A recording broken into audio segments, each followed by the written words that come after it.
to a few things here. But I'm glad to have you here for the odd class. We call it the odd class for those of you who are new, because it is in the Auditorium, A-U-D. And I'm not going to pass up the opportunity to make a pun out of that. And any class I'm teaching tends to be an odd class also. Well, Jerry was going to resume with some classes, but Jerry needs to take an extended break for his health, and we're praying that he gets better. And in the meanwhile, I'm going to take this opportunity to share some lessons with you. So today's class comes about as a bit of a strange accident.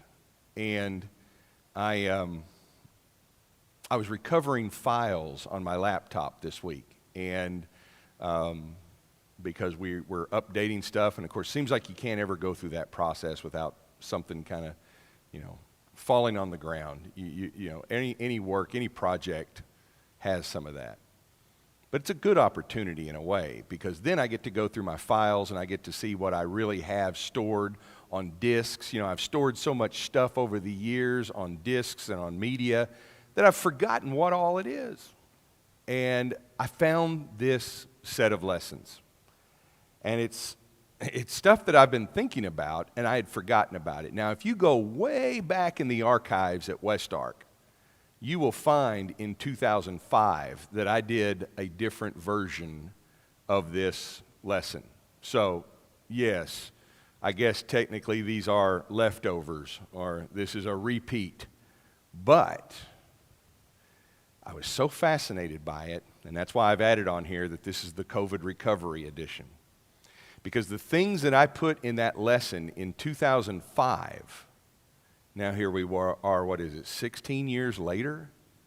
They are even more relevant, I think, or more detailed and applied than they were then.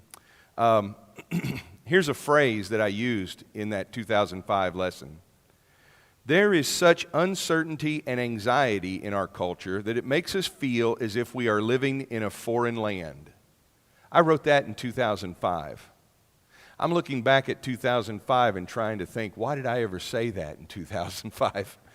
2005 seems pretty tame compared to 2020 or 2021. But I think this conversation has been going on for quite a while, and you could even argue that this conversation's been going on throughout much of the 20th century and certainly in the 21st. That we have the experience of being a people who have not just left the land that we know to go to a foreign land. That's one big difference. It seems like in 2005 you could say foreign. I'm not sure that's a correct word now. It just means, I don't know why, but I won't get into that. But if you go to another land, if you go somewhere where you are the foreigner, where you are the outsider, you have to go through a period of adjustment. But what if the adjustment takes place around you and the land that you're living in suddenly becomes like another land, a foreign land? What do you do then? That's what our 2020 experience was like. We found ourselves in a world that was unprecedented. We found ourselves in a reality, in a culture that none of us in living memory could compare it to anything that we had been through, at least not on that scale. We talked about the 1918 pandemic. We talked about a few other fears, but hey, that's not an experience that most of us went through firsthand.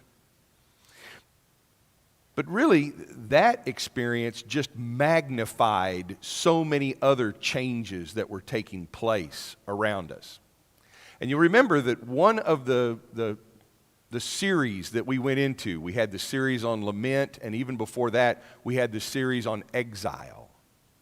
And the lament came about as a result of the exile, that because of the exile of God's people in the 6th century BC, 600 years before Christ, because of that, they had their lament. And they were asking God, God, why have we ended up in a land that is not the land you promised our ancestors? Deuteronomy 4, 29. Deuteronomy means the second giving of the law, or the second reading of the law. Deuteronomy means law. So in Deuteronomy, you have Moses reminding the people of the law that they found, that they discovered that God gave to them at the Exodus event. And now here he is at the end of his days, and he's repeating it. He's reinforcing it for them. And there's this moment in Deuteronomy 4 where Moses anticipates the experience of exile. He anticipates what it will be like for God's people when they find themselves in exile in Babylon. And he says, when that happens, if from there you seek the Lord your God, you will find him if you look for him with all your heart and with all of your soul. When you are in distress and all these things have happened to you, then in later days you will return to the Lord your God and obey him. Here's that anticipation of what it's going to be like. That just because you're not in this promised land, and keep in mind in Deuteronomy, right there in the context of everything, Moses can see into the promised land. He's not going to go with them, but he can see into it. And he says, you're going to get over there, and you're going to be in this great land, and everything's going to be going fine with you. But the day could come when you find yourself in a strange territory. But when that time comes, look for the Lord, and you'll find him. He's saying the Lord is not bound by time and space. The Lord is not contained within the boundaries of a particular land. And I think that's a good message for God's people at any time of uncertainty. When you look through Scripture, there is this ongoing theme of people who are being taken or transported or traveling from one situation to a new situation. But there's always this in-between time. And during that in-between time, that's where the amazing things of God happen. Let's review a few of these. This is the experience of nomads and exiles in God's Word. We start off with the patriarchs, and we'd call them nomads. Sometimes nomad is a pejorative term. I don't know why. It just means somebody who, they wander around to make their living. They wander around, usually because they have herds that they have to take to the places of water and food. But they, if you wanted to make nomad sound better, you'd call them a pilgrim. And we sing those old songs. And though I find here no permanent dwelling, I'm just a pilgrim. We don't say nomad, but it's the same thing. Abraham, Genesis 12 and 13. Abraham is called to the nomadic life. He's called to an experience of trust. God says to him, I want you to leave the land of your father, and I want you to go to the land that I'm showing you. He is asking Abraham to uproot and move to a new land. Now, or the city of Haran, that's his father's land. That's the place where he has people. That's the place where he knows people. He has to get from there. I'm losing signal on this monitor, but anyway, he has to get from Ur and Haran over to Canaan. And in the trip, he has to go through Egypt.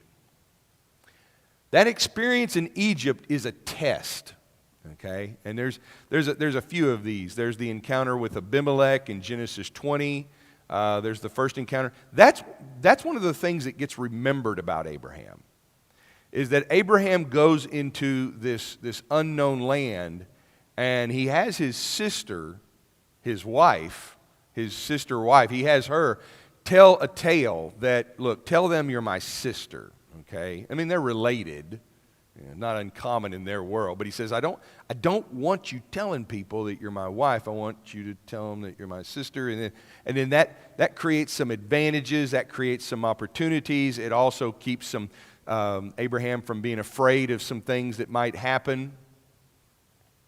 It's really a fearful move on his part. In fact, if you look in Genesis 20, I want to jump over there just real quick. In Genesis 20, when he has this encounter with Abimelech, the whole story gets extended a bit. He's making Sarah implicit in the whole thing, and Abimelech, he's interested. He says, "Hey, this could be a good deal. This marriage could have benefits. We could, there'd be there's some business and politics wrapped up into it. This Abraham guy, he's all right." God steps into the situation and says, "Abimelech, you're doing something that is wrong, and I'm going to, you're as good as dead because of what you're doing here," which causes Abimelech to back off and say, "Hold on a second, God. You've got the wrong guy. I didn't do anything.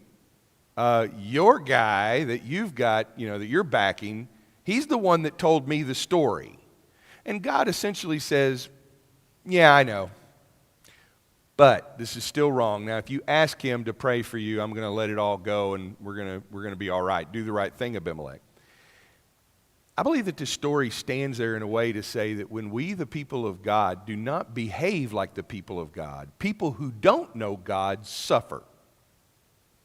How many people have been dissuaded from really understanding and knowing God because they've met people who have the badge that says that they're God's people, but they don't behave like God's people? Some of us have been burned, and we carry around bad memories of people who claim to be God's people, but they didn't behave like God's people.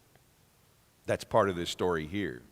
But Abraham does this because he is learning how to thrive God's way and how to be protected in a land that is not his own, but a land that God nonetheless has promised him. And Abraham has very little to go on other than faith. He does not have heirs, not yet. I mean, Isaac will come along, but he's old. He does not have anyone to, continue his line. He has no protection then other than God. He learns. It's in that intermediate period that he learns. Let's move to another example that I think will even be clearer.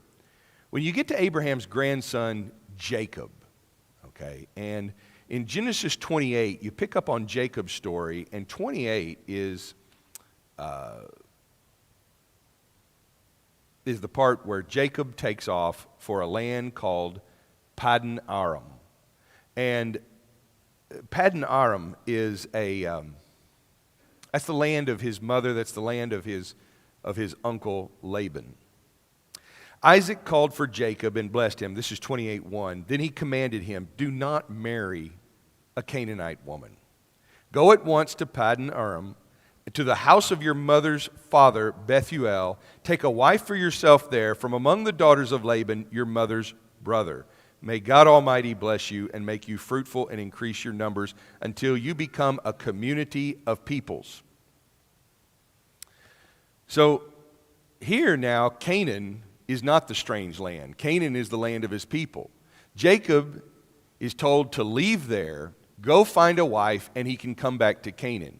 What should have been a short journey for him, though, turns into a 20-year journey. And that in-between time there, in Laban's land, is what we call, that's the in-between time. If you want to know the $20 term, it's the liminal phase. And anthropologists, psychologists use this phrase. It is the time period, the phase, the in-between, the transitional period where things change, where you're in kind of an intermediate state, okay? It's somewhere in between. If you think of the caterpillar, and the caterpillar is going to become the butterfly. In between, there's the cocoon, okay? That's the liminal phase. Things are happening there. It doesn't look like it, but things are happening. Everything that Jacob becomes happens in that situation where he is seemingly out of place. Laban is getting the better of him. I mean, you just track through the story. He's trying to outdo Laban. Laban is outdoing him. Jacob has found that his ability to trick and manipulate have gotten him ahead. It allowed him to steal the blessing from his brother Esau, but then Laban can outdo Jacob. He tricks him into staying a little longer, tricks him into taking 2 of his daughters, works all this out. They have contests over, okay, well, who's going to get the bigger herds? And that's where you have the striped poles and all that.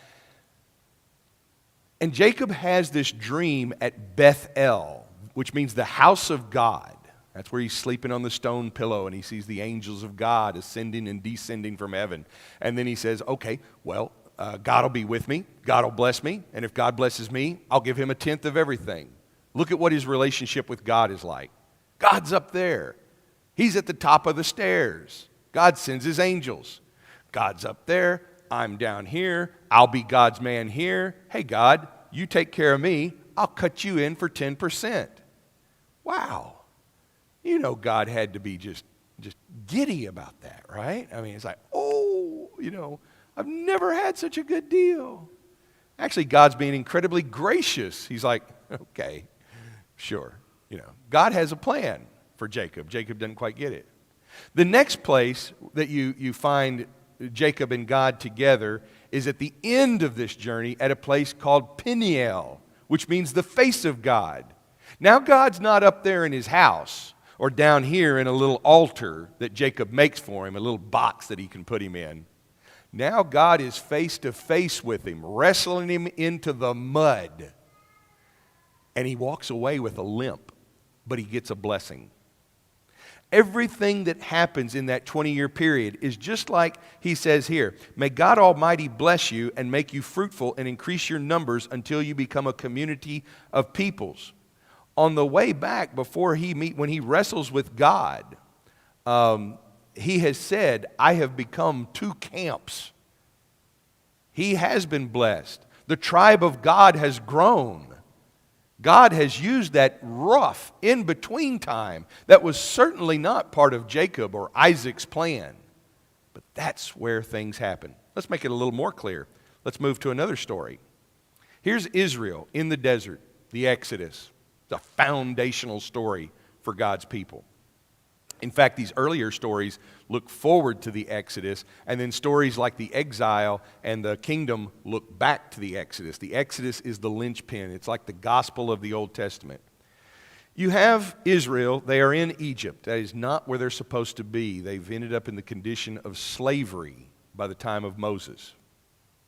They've got to get back to Canaan. That's the future. That's the destination. But in the meanwhile, they're going to have to cross a desert.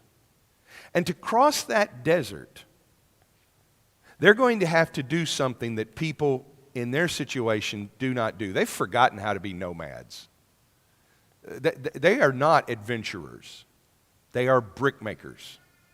They make bricks. You get up in the morning, you make bricks. Your son makes bricks. Your son's son makes bricks.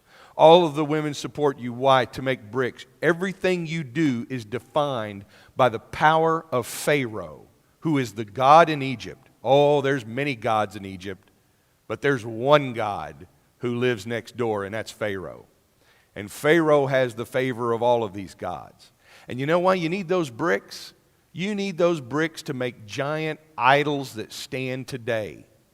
Pyramids, statues, impressive halls with writing on it. It's propaganda, and it reminds you that Pharaoh is great and mighty. And if you come wandering up and you see one of those huge pyramids, which is really a tomb, and you say, yeah, but the guy that we're supposed to be all concerned with, he's rotten and dead in there. No, he's not. Look at this pyramid. He's very much here. These are monuments to death. And the people who are supposed to be the people who live the thriving life are being killed in the process of making those monuments of death for Pharaoh. No wonder God's upset. I mean, anybody who thinks, well, God was a bit hasty with the plagues, really? For 400 years, he saw what the pharaohs had done. to his people. And he didn't even want the people of Egypt doing that. So here they are. They've got to go through the desert now. And their journey through the desert is going to be marked out by a few things. In fact, when you think of Israel and you think of the Exodus story, you think of the 10 plagues, that's what God does. You think of the Passover, that's what God does. When you think of the things that become a part of Israel's identity, what sort of things do you think about? They get the law. They're a people of the book, the Torah. They receive manna from heaven. We still use that phrase today. When something good happens to us, something that we didn't expect, and we say, it was like manna from heaven. It's like we didn't have to work for it. It just arrived. Oh, and God doesn't stop at manna. They get water out of rocks. They get quail. I mean, he takes care of them. Their clothes don't wear out. They build the tabernacle so that they can encounter the presence with God. The whole book of Leviticus is God saying, okay, here's how we're going to get together because it's going to be difficult for you. God's not worried about it. God's not that gentle or that fragile that he says, I have to have a little house to live in. We get Leviticus all mixed up. We think that God is somehow cantankerous and persnickety, and if you don't do things just the right way, then he gets mad and he slaps people. Now, Leviticus, Leviticus is the biblical equivalent of an OSHA safety manual. Have you ever thought about that? God is warning them, and he's saying, this is what you need to do to properly prepare yourself to encounter me. You need to do it like this. Oh, God, we don't have to worry about that. You're going to die. If you encounter my holiness the way you are right now, you're going to die. I want to be with you, but you've got to do this right. Leviticus is about God protecting them. And he's telling them how to do it. But they get the tabernacle so that his presence can be with them. They get the priesthood out of that with Aaron. All of those things that we think of when we think of Israel, all of those things that we put into our VBS year after year, all those sort of things, they come out of the desert. They come from the in-between period. Not when they get to Canaan. Most of us, if we were planning this excursion, we'd say, okay, let's get the folks over to Canaan as quickly as we can. And then as soon as we get them over there, then we'll give them the law, give them some manna, set up the tabernacle, do the priesthood. Might as well have them there. And for 40 years, Israel is saying, are we there yet? And no, they're not there yet. And that's the whole point. That's where they become something other than brickmakers and can become God's people. And they get all of these markers that identify them as that. So, then you get to the Babylonian exile. You go from 587 BC to 538. 587 is when Babylon conquers. They go into this period of exile where their elites are taken to Babylon. You read Psalms like Psalm 137, they lament the fact that they are no longer in, how can you sing the songs of Zion when you're not there, when you're in a foreign land? They lose their priesthood. They lose their temple, which is in Jerusalem. They lose their land, it goes to Babylon, and they lose their king. Now, they had gained all that since the Exodus. Now they've lost it. Now they're moving into a situation where all of a sudden they got to wonder, who are we now? And along comes a prophet named Jeremiah who says, God wants you to hear this, all right? You ready? He wants you to know, I know the plans that I have for you, plans to prosper you and not to harm you.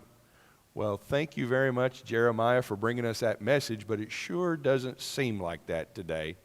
And Jeremiah has to convince him, no, this is the way it's going to be, but you're going to come out the other side of this, and it's going to be better than you can ever imagine. And in fact, during that exile period, it's rough, and things change. And some of the people adapt to Babylon, and some of the people don't.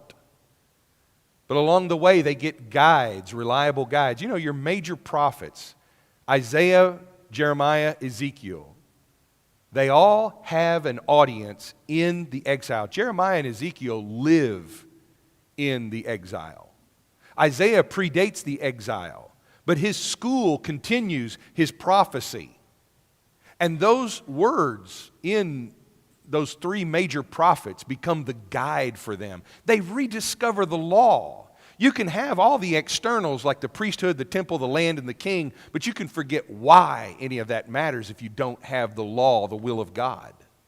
And so they regain that, they rediscover that, and they come out of the exile stronger. They come out of the exile with a renewed sense of relationship. Ezekiel's words are some of the best because he says, you know what, I'm going to take your heart of stone and I'm going to turn it into a heart of flesh. I'm going to take the law that is inscribed on stone tablets and I'm going to write it into your heart.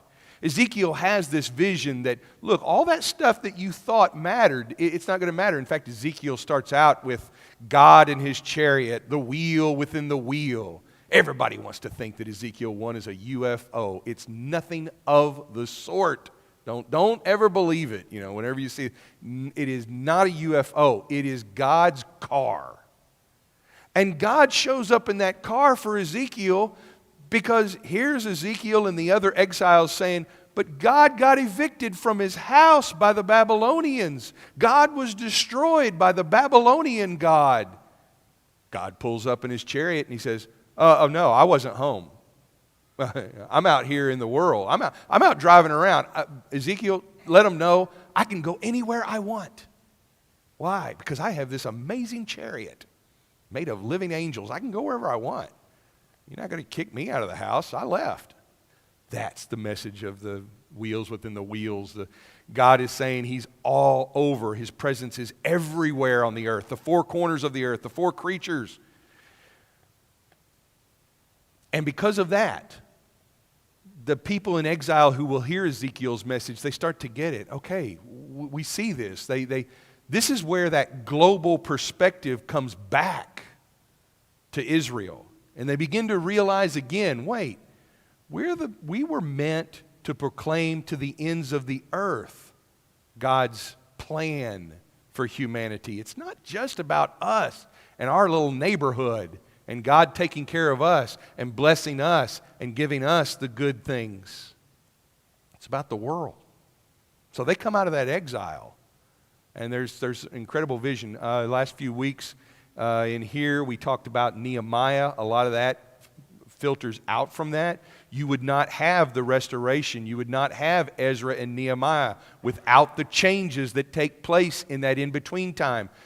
That in-between time of the exile is also being described as a refiner's fire, as a winnowing. Now, these are old practices that we don't do very much. I've got some little home projects at home, and I've got these chunks of old metal, and they have a very low melting point. So I'm melting them down in these steel bowls and everything, and all this gunk comes up to the top, and you scrape it out and try not to burn your fingers while you're doing it, and then you get this really purified silvery metal left over. It might be tin, it might be lead. I'm really not sure. I'm going to have to find Mark Llewellyn. He's got this space gun at work that can tell you what he really does. I'm not making this up. Anyway, you've got this softer metal, and now it's brighter and it's purer, and you can make stuff out of it. You can mold it. That's the refining process. God says, I'm doing that with you. I'm melting you down, but I'm going to take out the dirt and the junk and the stuff that's useless. That dirt and that junk that comes out, it's always real crumbly and it's hard. It's not all shiny and silvery like the molten metal. And in that molten metal, you pour it into something and it takes on just these incredible shapes and colors and tones. It's really neat. But you have to go through that heating process, and it can be very dangerous. That's what God's saying. He's saying, I'm going to refine you, but you're going to come out of it pure. This, then, is how they understand that in-between time. Now, let's bring things forward a little bit, and let's take a look at Acts 8. In Acts chapter 8, and actually there's two Acts passages. I'd like you to remember Acts 1, verse 8, and Acts 8, verse 1. In Acts 1, verse 8, Jesus is being taken up to heaven. Okay, he's gone through this transition, he's gone through this change, and he's going to be with them, but he's going to be in heaven. And as he was taken up, before that, he says, you will receive power when the Holy Spirit comes on you, and you will be my witnesses in Jerusalem, in all Judea and Samaria, and to the ends of the earth. And then he's taken up before their very eyes. They have a mission now. They're going to be witnesses, Jerusalem. And if you look at that geographically on a map, Jerusalem is the pinpoint, the city. Judea and Samaria is the surrounding area. And then to the ends of the earth, we just keep going. When we get to Acts 8, verse 1, up until Acts 8, verse 1, everything that's been happening has more or less been happening in Jerusalem. There's been some activity in Samaria in chapter 7. It surprises everybody a bit. Not yet. Simon the Sorcerer's chapter 8. And so a lot of this comes because of this. Look at 8:1. On that day, a great persecution broke out against the church in Jerusalem. And all except the apostles were scattered throughout Judea and Samaria. Godly men buried Stephen and mourned deeply for him, but Saul began to destroy the church. Going from house to house, he dragged off men and women and put them in prison. What Saul would have intended for harm, what would have seemed like a defeat for the church, actually becomes the mission of Jesus. Because after that, that's where you see Philip in Samaria. He's preaching. That's where you hear the story about Simon the sorcerer. And by the way, these 7 who are named during the internal dispute in Jerusalem.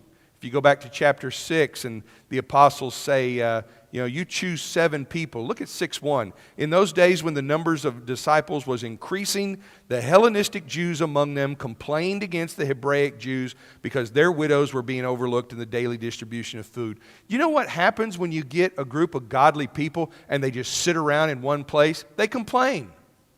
They complain. I mean, we want to grow our churches so big and so gigantic. And you know what we're going to do? We're going to increase our trouble. They bring these people in. They're complaining because their widows aren't getting the food. The disciples do the right thing. The apostles do the right thing. They say, okay, look, we can't do that, but you can do that. We're going to share authority. We're going to share power. No problem. They don't feel pressed against the wall like, guys, we'd better fix this. We'd really better fix this because if they're unhappy, they might leave. They don't do that. They say, listen, we got our job. Prayer and the ministry of the word. We need to do that because that's what we're called to do. You can take care of this one, so we'll empower you. People might be saying, you're going to empower Hellenistic Jews? Yeah, why not? Why not? They can take care of their own. Seems reasonable. And so they give them the authority to do so. They give them the Holy Spirit. Next thing you know, you don't find those 7 individuals out there, building a food pantry or something like that, or a distribution center. No, they get scattered. And now Philip, who's one of those 7, he's out in Samaria preaching. He's doing exactly what the apostles do. Then he's going to be talking to the Ethiopian who comes from the ends of the earth. Yeah. Ethiopia used to be called Abyssinia because it was on the edge of the abyss. On the other side of the abyss is the end of the earth. There's meaning to all of this.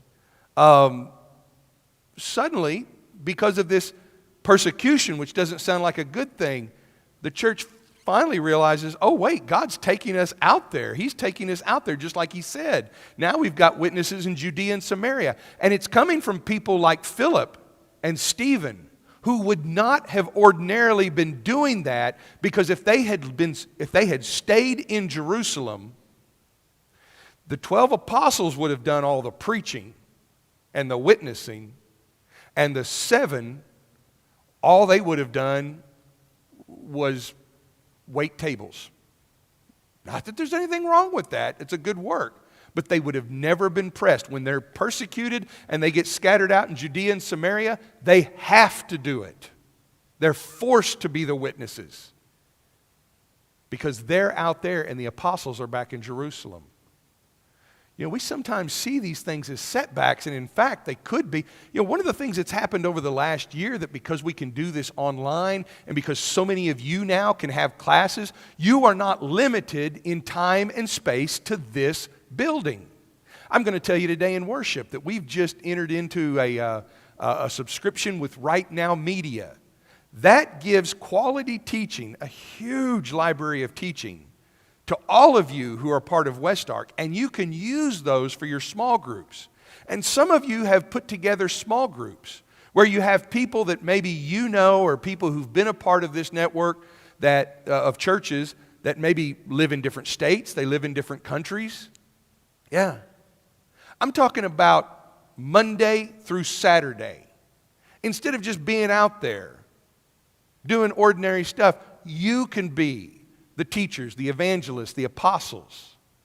Now I ask you, there's some concern. It's like, you can get concerned. I can get myself worked up. I have. It's like, but all of a sudden to just, wouldn't it be better if we just went back to what we know, If we did that, if we all went back and gathered everybody in Jerusalem and stayed in Jerusalem, it would never grow.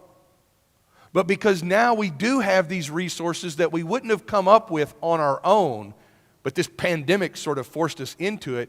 Now that we're coming out of the pandemic, let's not lose the opportunity. Imagine what it's like if every one of you here was out there gathering friends for these lessons. And I know that can make us very anxious. We thought, oh, no, wait, we don't want to do that. That's what we pay you for, Benjamin. You're supposed to do that. Well, I'm a limited resource. I can't go very far. And you can actually do things that I can't, but I can equip you and I can help you.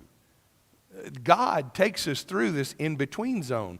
In fact, what happens because of Judea and Samaria, the persecutor, Saul, the one who's the persecutor, gets changed in this in-between time so that in Antioch, he and Barnabas are set apart to take the gospel to the ends of the earth. Now, tell me that this doesn't say something that is counterintuitive to how we think.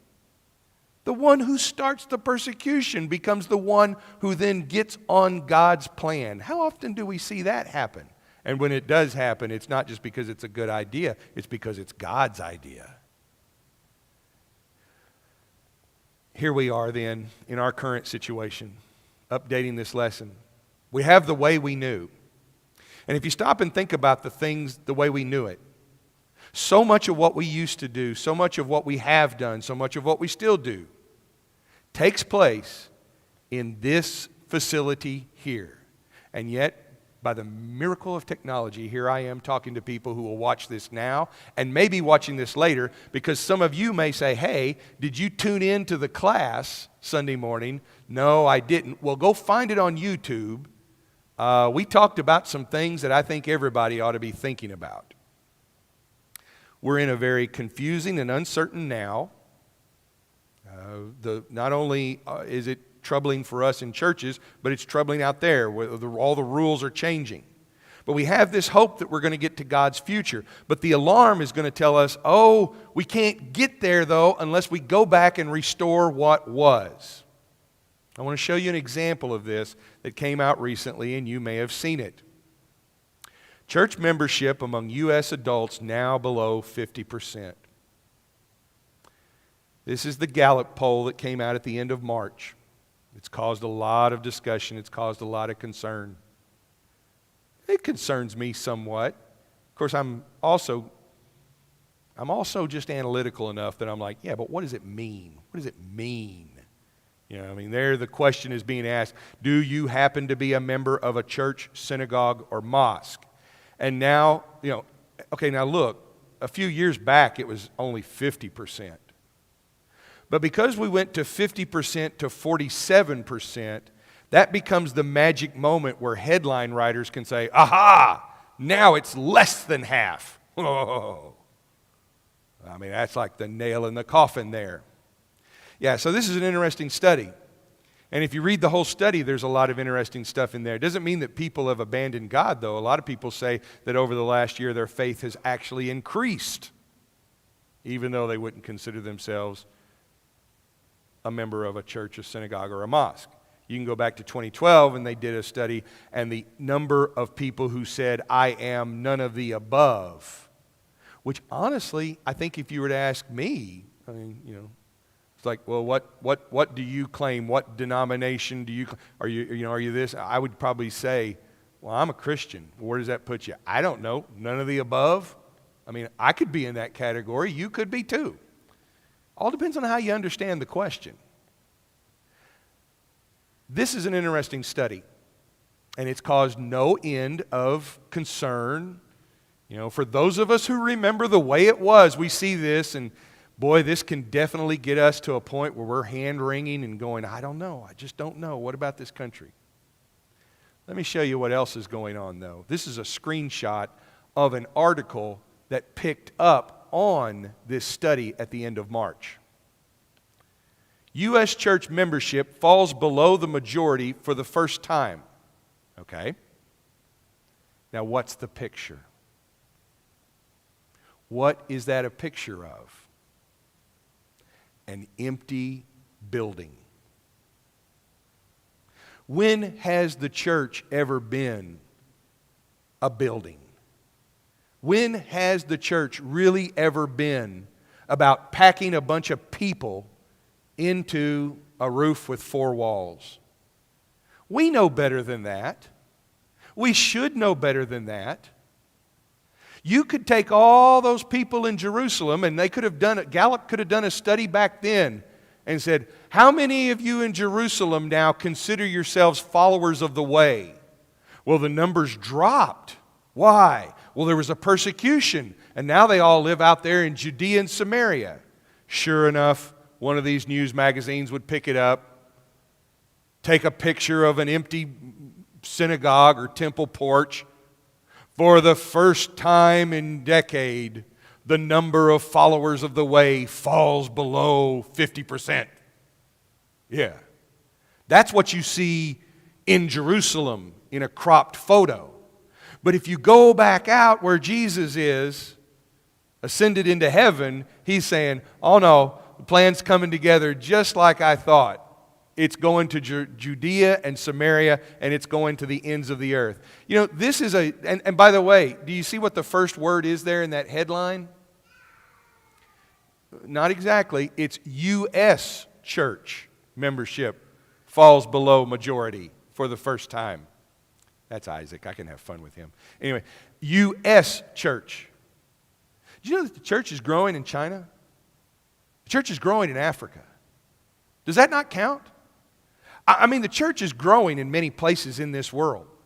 Because of the refugee situation in the Middle East, because of what's happening there and in the Mediterranean Rim countries in Europe, people who never knew Jesus are finally hearing who Jesus is. Yeah, we may be on the decline in America. Okay. The real question, though, is, are you and I faithful? God is not going to lose out because all of us don't answer a poll the way we want. Okay? God's not wringing his hands. I think that's why this lesson that, we might be going through this transitory time, but maybe it's not all bad. Maybe it's not all bad because maybe in some of this, God is going to accomplish his purposes.